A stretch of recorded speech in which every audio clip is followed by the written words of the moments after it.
Being a stringer, being a freelancer is hard work. It's not easy. If anybody tries to tell you that this job is easy, they're full of it. And you just better run from them because this is one of the toughest ways to make it in journalism. I'm Matt Pierce. I'm a freelance journalist. I write, I shoot my own photos, I do a lot of my own video. I'm a journalist. And in this video, we're going to talk about my perspective of being a journalist, especially a freelancer. So I learned pretty early on that freelancing it's a game about constantly putting yourself out there, constantly putting yourself in front of editors, in front of section editors, doing what you got to do.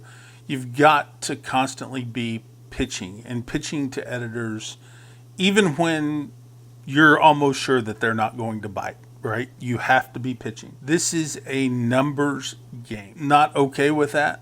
Then you should probably go and find something else, because as much as it's a numbers game, it's a gut game. You have to go with your instinct. And trust me, if you're just starting out, every single pitch sharpens your instincts. It really does. So you have to always be pitching. That's just part of the job. And I think that as you do this, you get better at it, but nobody is immune to it, especially if you're a freelancer. So rejection is baked into this job. It really is. Rejection is all part of it. You can't take the rejection personally. Sure, sometimes it hurts. You know, when you believe in something, you put your hard work, thought, mind, effort, everything into it, and you just can't get it picked up anywhere. That rejection can sting, but you can't take it personally. It is what it is, you know. An editor, they may pass on a story for hundreds of different reasons. You know, they have absolutely nothing to do with your story at all. I mean, we're talking about editorial shifts,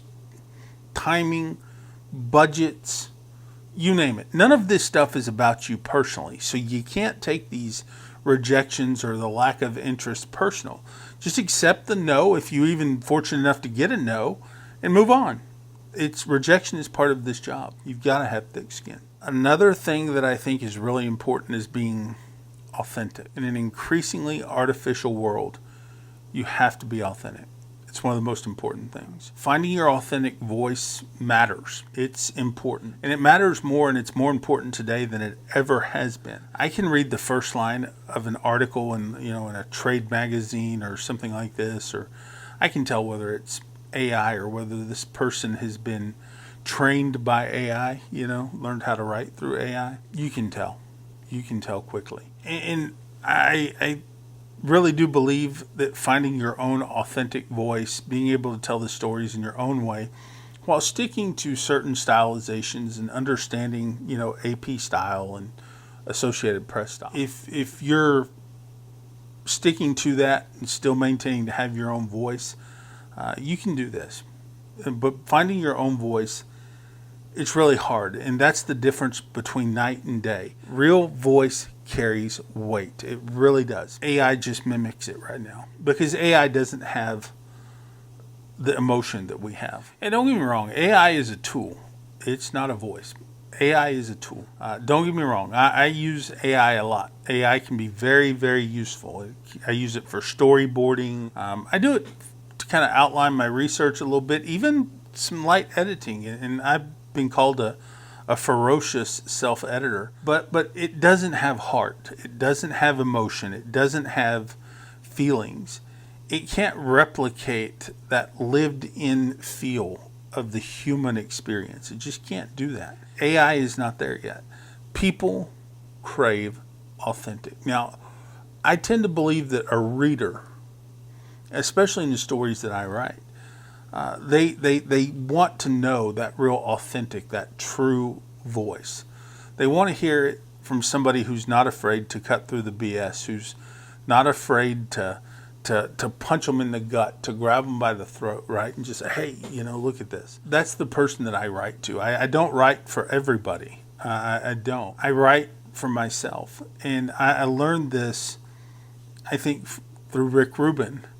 The audience comes last. You just create something, a story that you love, that's authentic, that's true to you, and hope the audience loves it in the end. It's very difficult to do that sometimes, but it's true. So AI can't give you that real authentic human experience, that authentic human voice that I think a lot of people want. Our job is to bring the authentic voice forward.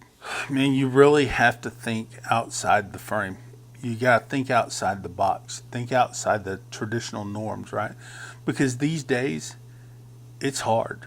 It takes a lot to marvel us. It takes a lot to be amazed because we've seen it all, we've done it all, we've heard it all. We've seen way too much. We've heard way too much. And it takes a lot. That's why thinking differently matters. And if you're a journalist, if you're a freelancer, if you want to start a career in freelancing, it's going to take more than just writing stories about puppies and puppets.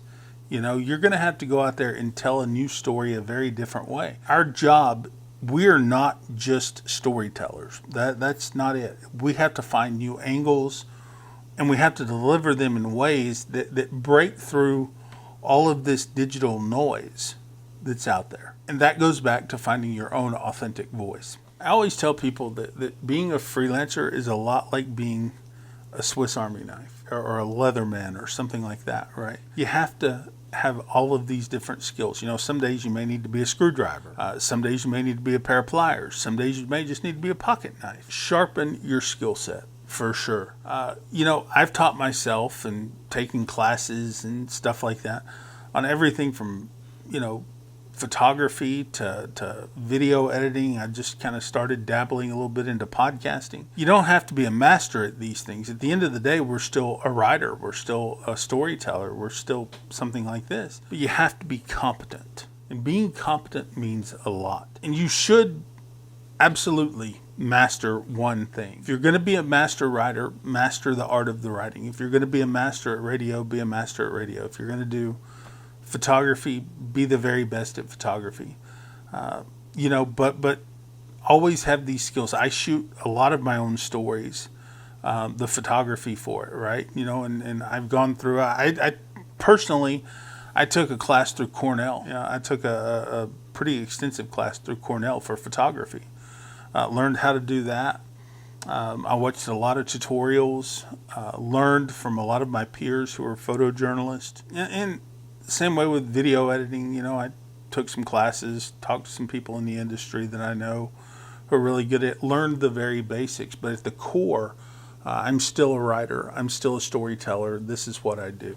And again, I think you should absolutely master one thing. You have to. That becomes your signature in life. That becomes who you are. And that goes back to finding your authentic voice. You have to be selective. You do. A great story told well. That's what this all comes down to. A great story told well. If you can do that, I think you can do really good at things.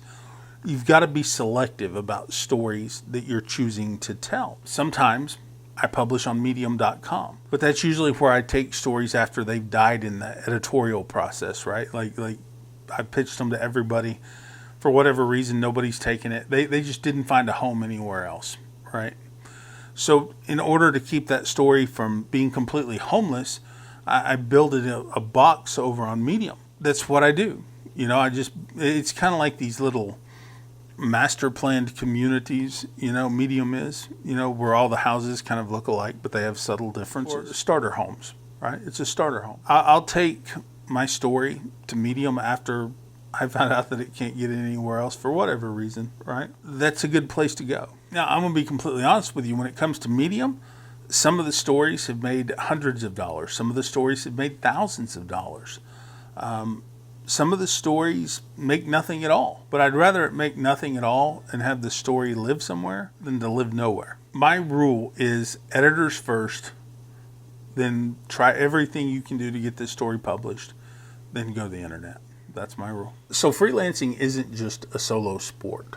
Sure, no doubt about it. You're oftentimes on your own out here. You're having to make a lot of decisions. And yeah, a staff gig might come with benefits and it might come with a steady paycheck. And those are all good and great. I have no argument with that. If that's what you want to do and that's what you can land, do it. You know, but for me, the stringer life has brought freedom.